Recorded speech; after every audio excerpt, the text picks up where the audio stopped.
Diamonds in the rough. NFL Draft Diamonds. Time to shine.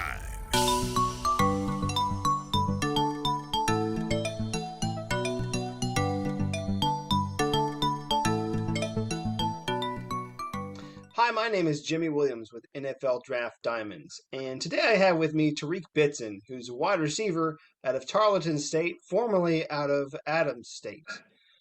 How's your day been, sir? It's been pretty good. How about yours? Been doing great. So obviously, Tarleton State's a little bit new territory because I think the last time I interviewed you was like last summer, and you were at Adams State, and we didn't know what in the world was going on with football. So, All right. but hey, just walk me through your journey a little bit. I mean, I know you grew up in Oklahoma, right? Um, so Yes. so kind of walk me through your journey somewhat and get us eventually to Tarleton State. So go for it, dude. Okay. Well, originally I did walk on to Oklahoma State University, and then I went from Oklahoma State University to EDO Junior College, where I did the spring semester, fall semester, and graduated with my A. And then I got to Adams State. Coach Josh Blankenship came and offered me out of there. And I had I think, a pretty great 2019 season. And then COVID happened. And with COVID happening, that it definitely allowed me to obviously graduate. I did graduate in 2020, but it definitely didn't allow me to have that senior season that you always want to have and go out with a bang and whatnot. So not being able to play um, a year pretty much, which was 2020, allowed my body to, I think, develop more and recover more from the 2019 season, because everything that happened in that season was, I would say, it kind of took a toll on my body. Um, and then when I graduated, I entered the transfer portal. And during that process, I just was kind of just looking for something that I felt I could show my talents at the next level, which was FCS or FBS, and also just looking for a place where offense I felt my attributes and where I felt like I could go contribute at. And that's how I got to Tarleton. Yeah, I mean, just kind of talking again about that 2019 season, like you said. I mean, had an excellent year. Over 1,300 yards receiving, 11 touchdowns there at Adams State. And then, of course, we hear this news that, hey, we have this pandemic. Don't go inside. Stay inside. You can't come to school. We're not going to have games. Um, Obviously hitting a lot of people hard. But for you again, I mean, you just kind of took it in stride.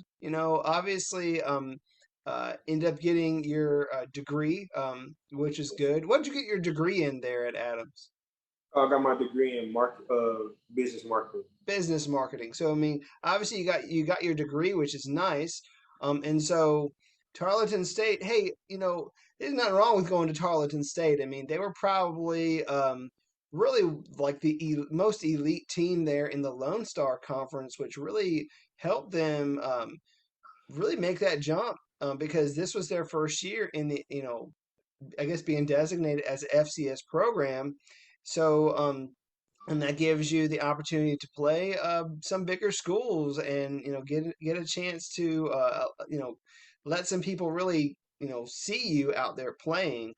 Right. Obviously, crazy journey there. Talk to me about this past season for you. And again, we're talking the winter spring games that started back in February. Go ahead and talk to me about those moments.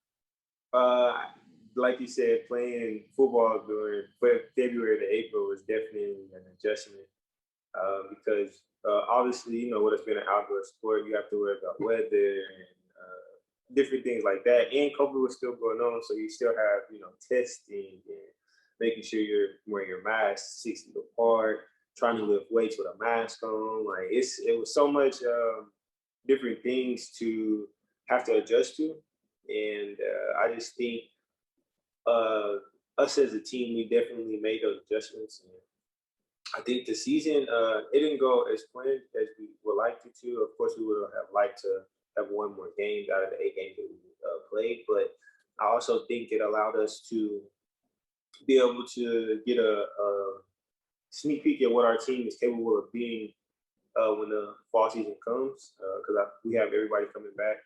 So I think we was able to start the gelling process a little early. Because I mean, normally, during a normal season, January and through April is kind of like off season workouts or whatever. But being able to have that game time experience with your teammates is something that you can never just really always simulate in practice. So when we was able to get into those games and being able to see that we have a team that can really compete in the fall, I think it definitely helped us gel a whole lot more as a team. Yeah, and I mean, I think that really even that first game, I mean, you guys were pitted up against McNeese, Yeah. and I think a lot of people they were some of them were introduced to you for the first time. I mean, they just got a chance to meet you and say, "Hey, this here's their transfer that they got from Adams State." Really did fairly well there. Ended up with 5 receptions, 87 yards, and a touchdown. Obviously, getting a great touchdown there. It's got to be nice. You guys were really fighting in that game. It didn't come out with a win, but you guys fought hard in that game for sure. Really wanting to show people like how good you are. So, um, but yeah, just yeah. I mean, maybe some of the games didn't go like obviously as planned, but I think didn't you guys get a win over New Mexico State? Yes, we did actually get a win over New Mexico State in El Paso, Texas. Cool. Um, yeah. So yeah, I mean, obviously you're getting a win over an FBS school, albeit New Mexico State, but still, I mean, you're getting a win over a team who's been a Division I program for a long time. So really just showing that you can compete with the big boys for sure. So um, probably one of your better games this spring season was your second game against Dixie State. You completely lit them up with a 200-yard receiving game. Has that been like your best game so far, like as an athlete in college? I mean, um, Uh, what do you I think? would say probably stat wise, no, because I did have a game at Adams where I had 12 catches for 275 yards and 4 touchdowns. But as far as a highlight like play, yes, I think in that game I had made a couple of plays that ended up on ESPN. So that definitely helped push our momentum, I would say, to string off a couple wins in a row. Um, and also being on ESPN, that was a surreal moment for me because growing up, I mean, as a kid, you always watching ESPN to see like Right. basketball games, football games, whatever the case may be, the highlights and whatnot. So to actually be like featured on Sports Center top like a top 10 nominee was a surreal moment for sure. Yeah, I mean, I was going to ask you about that, but I mean, you went ahead and Uh, answered it for me, which is all right. So take me through like your normal week. You're prepping for that game that's coming up on the weekend. Obviously, you got to get to the film room, the weight room. You got to pump some iron. You got to get on the field and practice. Kind of just walk me through a little bit about your game prep. for me, I think right now my biggest thing is obviously all of that plays a great part into it, but the film room is definitely where I think the game is definitely decided, maybe because you have to know their tendencies and you have to know what they like to run on certain downs, what kind of coverage they like to run, what does how does this player play that coverage, and things like that. So for me, that's the kind of things that I look for when I watch film. I like to see tendency, technique, down and distance, what coverage do this team like to run, how does each corner uh, play this coverage, who's the backup to the main guys that play. How many snaps does the backups even play? Like, does he come in just every other series, or how do they use him? Them is just kind of things that I look for. And then when I get to practice, I just try to make sure that I'm fine tuning the little things, which is making sure my roster is where my quarterback knows that I'm going to be at is the biggest thing. But and also making sure I take advantage of the weight room, making sure that I am applying all the strength and conditioning that our coaches are applying this with or giving us, and applying it to my body. That way, I'm physically in shape for what's to come on Saturday. And what's your favorite lift there in the weight room? I mean, what's the one lift that you're most proud of? Probably squat right now. I think for me, being explosive is definitely something that I think all receivers need, especially after the catch or when the ball is in the air. I think there's probably the most talented receivers are super explosive, maybe in and out of routes, but definitely those two. I think when the ball is in the air and after the catch, explosiveness is a big thing for a receiver. Gotcha. And we were talking a little earlier about some of those great games that you've had that you've gone over 200 yards or more. But can you think of maybe one particular play or moment out there on the field that's been like your best out there, whether it be at Adams State or Tarleton? What's the one play that sticks out in your memory? One play that just sticks out in my memory, I would have to say when we played Dixie the second time, when I made the play that ended up on ESPN, which was me jumping over a dude. So I think that was probably the most memorable play for sure because it ended up on ESPN. But I would probably say my most memorable game would be when I was at Adams State and I had 275 yards um, for a touchdown. Yeah. Cool. So, I mean, obviously, again, like had already mentioned, I mean, getting on ESPN is like everybody's dream. Right. So, hopefully we get some more of those moments, man. We'll see what happens. Talk to me about you as a wide receiver. What kind of wide receiver would a team be getting in you? I mean, are you a slot guy, a possession guy, a deep threat guy? Just kind of explain to me how you would define yourself as a receiver. Right now, I think I'm an all-around receiver. I think I can be a deep guy, a deep threat guy if needed. I could be a possession guy if needed.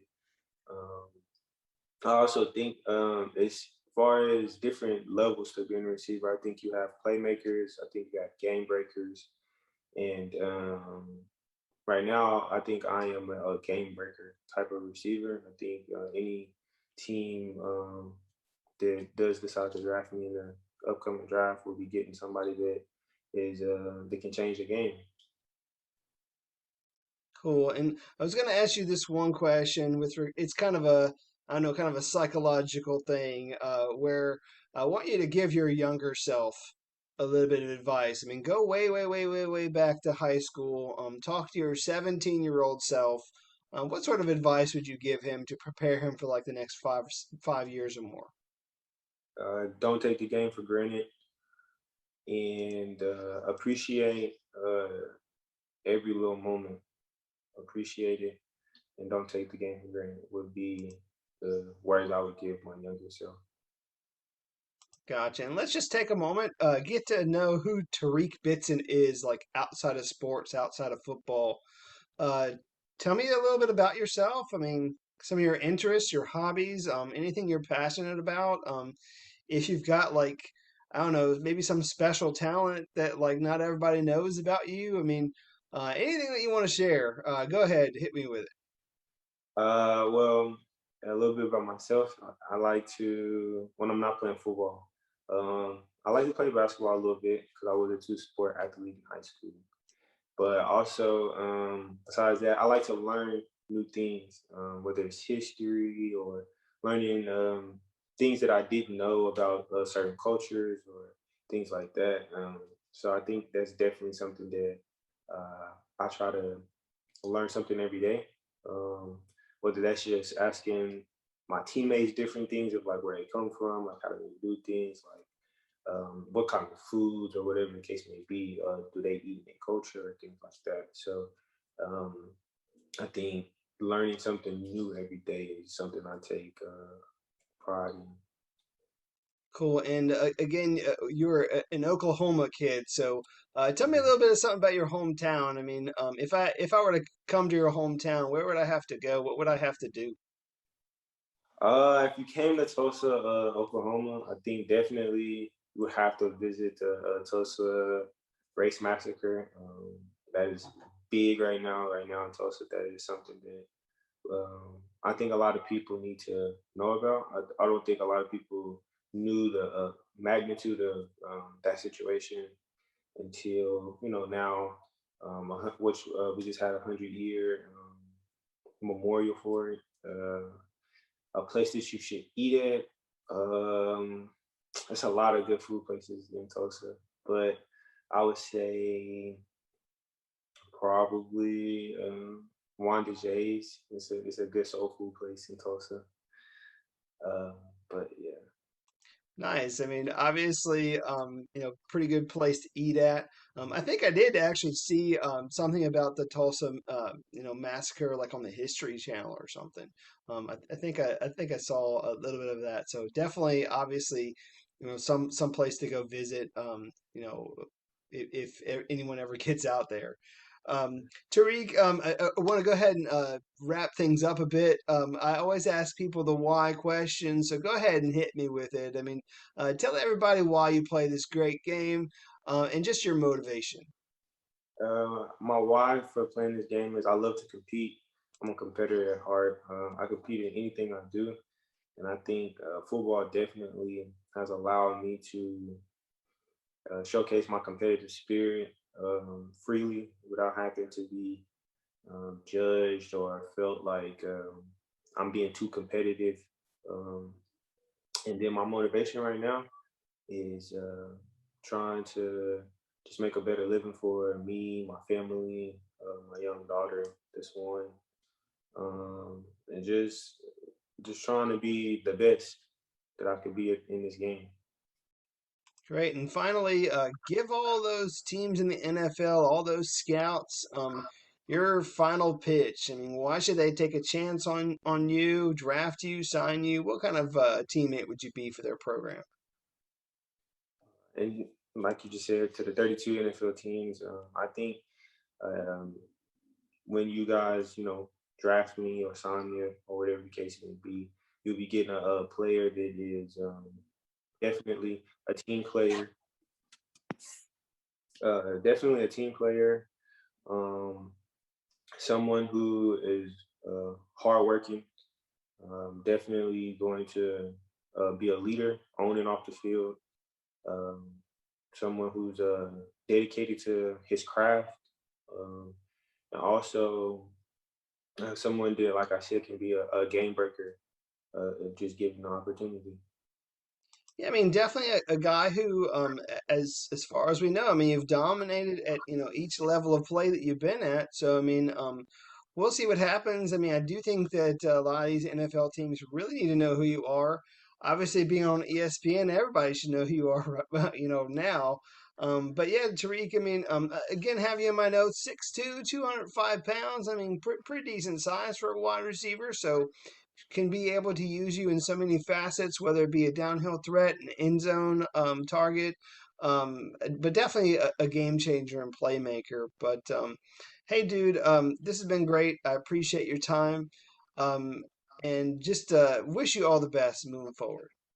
Thank you. I appreciate you for having me on. Sure. Again, this is Tariq Bitson. He's a wide receiver out of Tarleton State. Definitely check him out.